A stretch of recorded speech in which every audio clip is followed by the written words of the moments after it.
నెల్లూరులో వైఎస్ఆర్సీపీ కార్యకర్తపై టీడీపీ శ్రేణులు దాడి చేశాయి. తప్పించుకుని ఆసుపత్రికి వెళుతుండగా మరోసారి దాడి చేయడమే కాకుండా వైఎస్ఆర్సీపీకి పనిచేసిన వారందరికీ ఇదే గతి పడుతుందని హెచ్చరించారు.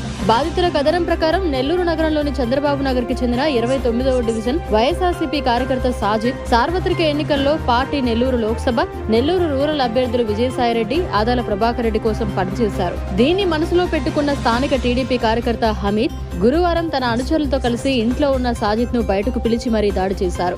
వారి నుంచి తప్పించుకుని ఆసుపత్రికి వెళుతున్న సాజిద్ ను మార్గం మధ్యలో ఆటో నగర్ వద్ద అటకాయించి మరోమారు విచక్షణారహితంగా దాడి చేశారు. అప్పుడు కాదురా, ఇప్పుడు మిమ్మల్ని ఎవరు కాపాడతారు? వైఎస్ఆర్సీపీ వాళ్ళందరి లిస్టు మా దగ్గర ఉంది, అందరికీ ఇదే గతి పడుతుందని వారు బెదిరించారు. ఇంతలో కొందరు అటువైపు రావడంతో నిందితులు పరారయ్యారు. గాయపడిన సాజిద్ వేదాయపాలెం పోలీసులకు ఫిర్యాదు చేశారు. జీజీహెచ్లో చికిత్స పొందుతున్నారు. టీడీపీ నేతల దాడులతో కొందరు ఊరు వదిలి వెళ్లిపోతున్నారు.